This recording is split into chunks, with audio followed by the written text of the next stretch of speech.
I'm in the mood to talk myself and possibly talk you out of some new makeup releases. So if you're a fan of anti-hauls, keep on watching. Hello everyone, it's Sandra and welcome to today's video. My wish list of tempting makeup products is growing at an alarming rate.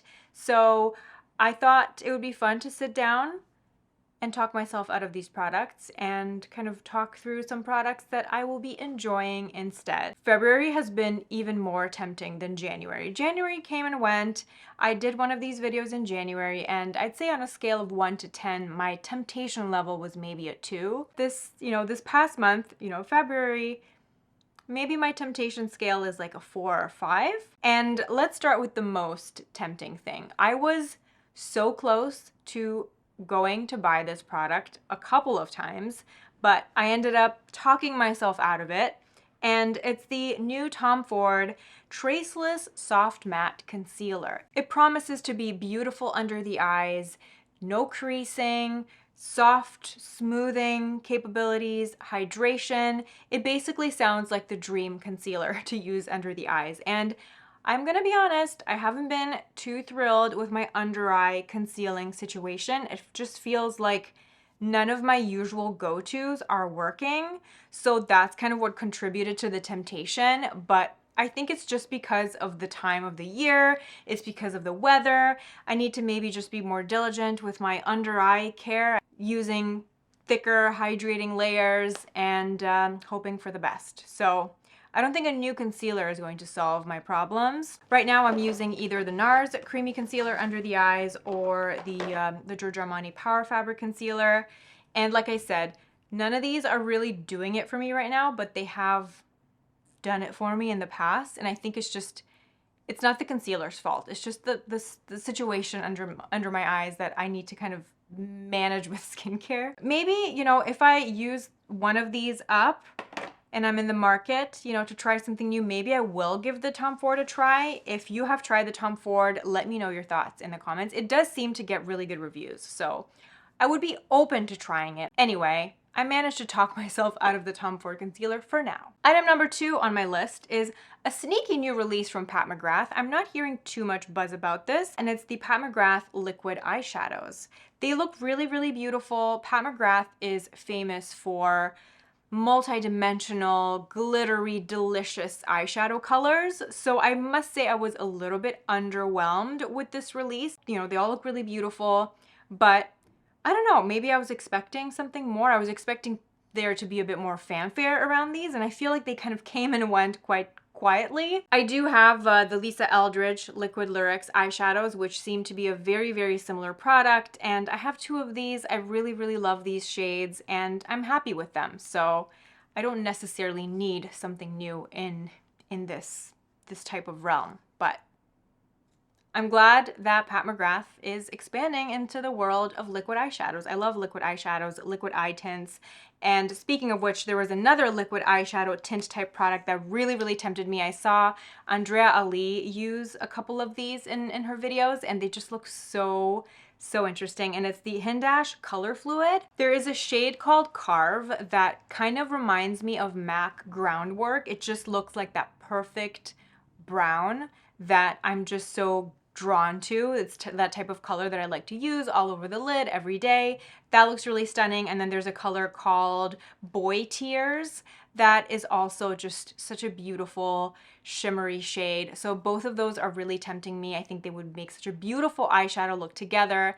But if I pause and think, the reason I'm drawn to those colors is because I already own those colors in different formats, and I'm sure if I just slap that on my eyes, I would get very much the same effect. Case in point, the mermaid eye colors from Chantecaille. If I used, my go-to favorite brown called Sylvie all over the lid, and then, a little bit of the copper on top. Even closer color matches, I think, would be the Giorgio Armani Cool Brown. This kind of all over the lid, like that Carve shade, and then my little Golden Peach to give me that same effect that Boy Tears eyeshadow would do. I think this would be actually a really good combination. So instead, I'm just going to slap these on together and pretend like they're the Hindash color fluids, and just satisfying that craving for new makeup, rediscovering things that I already own and maybe combining them in ways that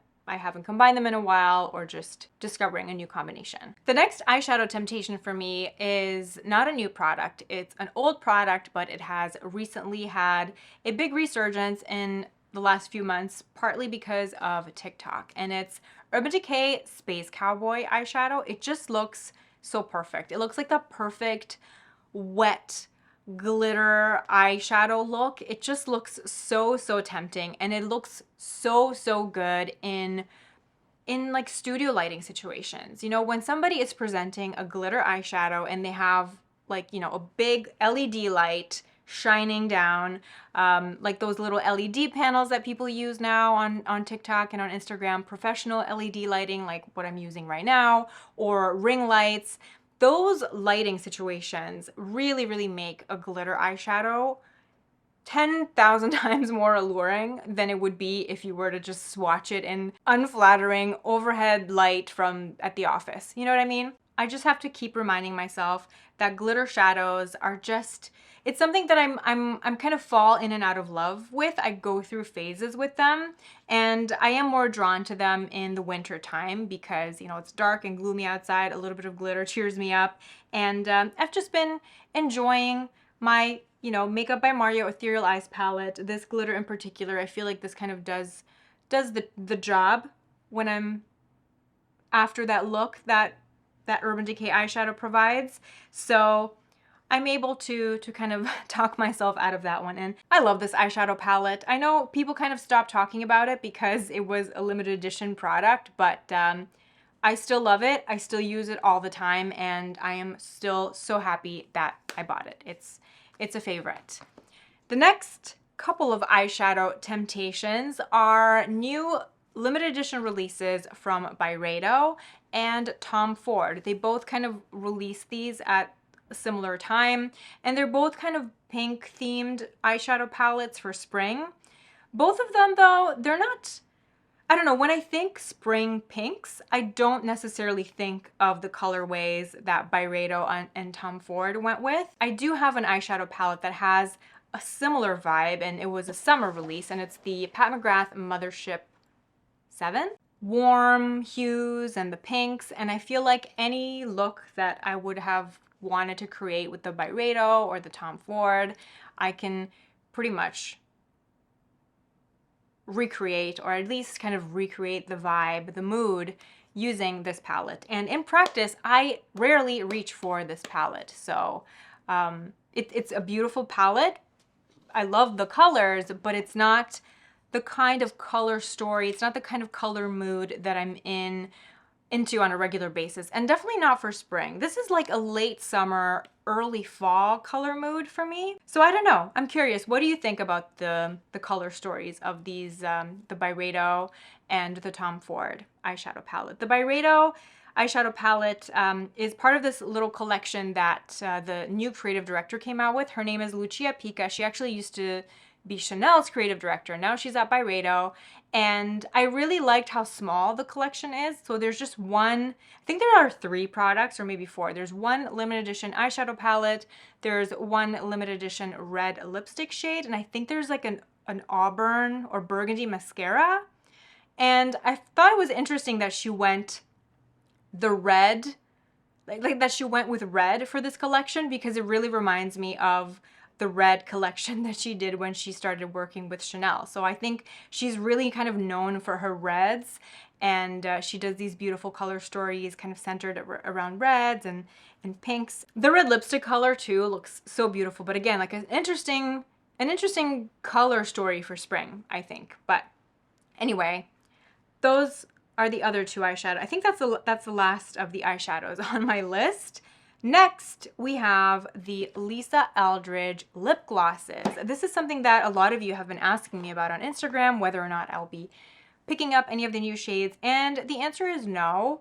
Not because I'm not tempted, not because they're not beautiful. I'm just at capacity with lip gloss right now. Lip gloss is one of those products that goes bad quickly, and I actually have a Lisa Eldridge lip gloss in my project pan. I have the Affair shade, and I wanted to have this out to show you, but I can't find it anywhere. It's got to be in one of my purses somewhere. That's kind of the lip gloss that I'm working my way through. I also used to have Muse, but I ended up giving it to my mom because it looked better on her. And while I really like the Lisa Eldridge lip gloss formula, I can't say I'm like so obsessed with it that I need to collect all the shades. They're really good lip glosses, but they're not, I don't think they're groundbreaking or anything. And any of the lip glosses that I have, you know, they can kind of, they make me happy, you know? So I'm trying to use up, like I said, I'm trying to use up Lisa Eldridge Affair. I'm trying to use up my Clarins Raspberry Lip Oil. I'm trying to use up my Victoria Beckham lip gloss. I just have a lot of kind of like odds and ends that I would like to go through before I add more lip glosses to my life. Like Muse and Affair, when I use those glosses, I never really needed to wear lipstick with them. Even if I had worn lipstick underneath, the gloss pigment was so strong it definitely overpowered anything I had underneath, and I didn't love that. I like my lip glosses to be a little bit more sheer. I'm a big fan of Lisa Eldridge, and I think the way she chooses colors in her makeup products is just something that is so special, and it's something that I really, really like about her brand. So that's my current stance on the Lisa Eldridge lip gloss. The next category that I feel like is becoming really popular is cream contour, cream bronzing products. There have been a few launches that all kind of got announced within a few days of each other, and they're all kind of similar products. We have the Tower 28 Cream Contour, the Milk Makeup Cream Contour, and the Laura Mercier Tinted Moisturizer Bronzers. Now, I'm going to talk myself and potentially talk you out of the Laura Mercier Tinted Moisturizer Bronzers, because if they are like the formula of the Tinted Moisturizer Blush, I was really not a fan of that formula, and it just doesn't work with my skin. I just found them really hard to work with. They always gave me a patchy result. I was able to get a nice result with them maybe twice, and when I did get a nice result, the pigment was beautiful and it stayed on all day, but I just couldn't consistently get an even application. So that's what made me really frustrated with that product. So I personally would not dabble into the bronzers. I'm more than happy with the cream bronzers that I already have. Same with the Tower 28, the Tower 28 cream contours. They all seem to lean a little bit warm. It's interesting that they call them cream contours, like Sculptino is the official name, you know, for sculpting. They're all kind of, they look more like cream bronzers, but you know, a lot of us use bronzer and contour kind of like, we use that term interchangeably, and we just kind of want a product that gives us a little bit of definition and maybe a little bit of warmth. So it seems to be more of like that hybrid product in between, you know, a contour and a bronzer. And then Milk Makeup Cream Contour. The Milk Makeup Cream Bronzer is an iconic stick bronzer, and it's nice that they are expanding that shade and adding contour shades. So if you're a big fan of that formula, then that would be a great product to try. But like I said, I'm just really happy with my cream cheek contour bronzing situation. I have the Westman Atelier Face Trace Contour Stick in the shade Biscuit. I love this product so much. So if I want a cream contour, this is what I reach for. And then if I want a multi-purpose like bronzing and sculpting product, I have the Makeup by Mario Skin Enhancer in the shade Light Medium. This is such a beautiful neutral shade, so it's really great for that in-between kind of sculpting and bronzing kind of look. And then the Jouer Sunset Bronzing Stick. This is such a gorgeous bronzer. Here it is. You can see it's just like a little bit warmer than the Makeup by Mario. And then if I want more of a warming, sheer buildable blush, the Merit Clay. So as you can see, I'm fully stocked in the cream bronzer department. You can see here, the Merit Clay is definitely the warmest of the bunch. And then we have the coolest of the bunch, which is the Westman Atelier Contour. But if you are in the market for a new cream bronzer, cream contour product, you have a lot of choices, which is really great. And finally, the last makeup product on my list of temptation is another cheek product, and it is a blush. I don't know if these are out yet, but it's something that does tempt me because it's Giorgio Armani relaunching their powder blushes, and they're kind of rebranding them as part of the Luminous Silk range. And that gets me excited because I used to really like the old Giorgio Armani powder blushes. They discontinued them years ago, but they used to be called Chic Fabric. And they were just these gorgeous, sheer but buildable, very flattering powder blushes with a little bit of shimmer running through them. So it looks like it's going to be like that, but maybe an even better formula.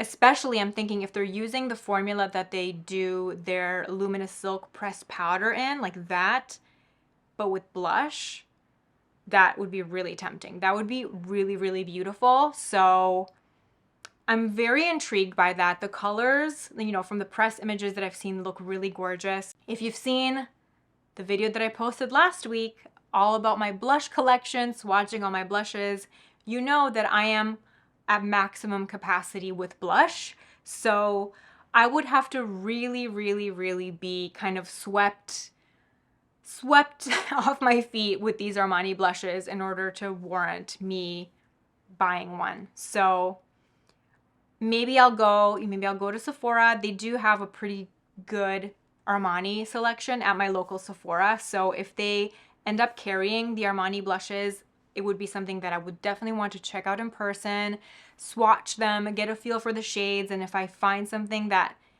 is really, really special, then maybe I will add that to my collection. Is it going to be groundbreaking? It's blush. I can't say that I don't have powder blushes that I really, really love already, so curious about this new collection. I would love to know your thoughts. What is a new makeup release that is really tempting you? Do you want me to talk you out of anything? Let me know in the comments. I'm happy to talk you out of stuff that is tempting you. If you're on a low buy, if you're on a no buy, stick strong because these products are not going anywhere. Even like the limited edition things, sure, they're limited edition. They may be gone, but you know something similar is going to come out again in about a year. So nothing's really gone forever.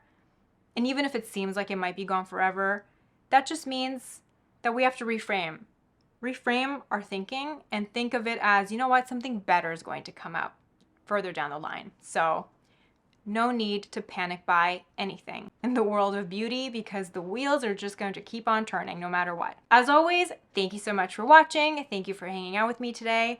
I cannot wait to talk to you in the comments all about these new makeup releases and stuff that's tempting us right now. I hope you're having a beautiful day, and I will see you in my next video. Bye.